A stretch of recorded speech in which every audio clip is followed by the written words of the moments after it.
Corporate Bharat ছাড়ো, corporate কৃষি ছাড়ো, ব্রিটিশ যৌথ বাণিজ্য চুক্তি বাতিল করো, এই স্লোগানকে সামনে রেখে সারা ভারত সংযুক্ত কিষাণ মোর্চা আয়োজিত রাজ্যব্যাপী কর্মসূচির অঙ্গ হিসাবে বুধবার খোয়াইয়েও সারা ভারত কৃষক সভা, উপজাতি গণমূর্তি পরিষদ ও ক্ষেত মজুর ইউনিয়নের যৌথ আহ্বানে মিছিল এবং সভা হয়।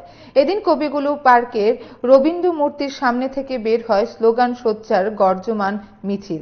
এই মিছিল বনকর পৌর পরিষদ অফিস, নতুন টাউন হল, রঞ্জন রায় সেতু, নিবেদিতা পার্ক, জেলা হাসপাতাল কমপ্লেক্স, সুভাষ পার্কের কোহিনূর শপিং কমপ্লেক্স ঘুরে এসে স্থানীয় বইমেলা মাঠে এসে শেষ হয়। সেখানে ক্ষেত মজুর ইউনিয়নের নেতা নন্দলাল গোপের সভাপতিত্বে বক্তব্য রাখেন সারা ভারত কৃষক সভার খোয়াই জেলা সভাপতি আলয় রায় ও মহকুমা সম্পাদক মনোজ দাস।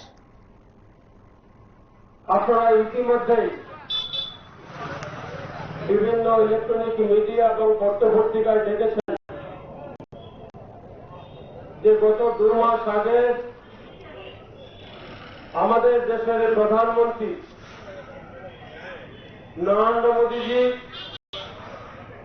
গ্রেট ব্রিটেন এবং মার্কিন যুক্তরাষ্ট্রের সাথে মুক্ত কৃষি বাণিজ্য চুক্তি করেছেন। মুক্ত কৃষি বাণিজ্য চুক্তির মধ্য দিয়ে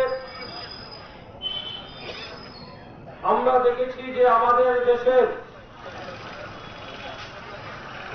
সরকার নতুনভাবে পরিকল্পনা গ্রহণ করে আমাদের দেশের কৃষকদের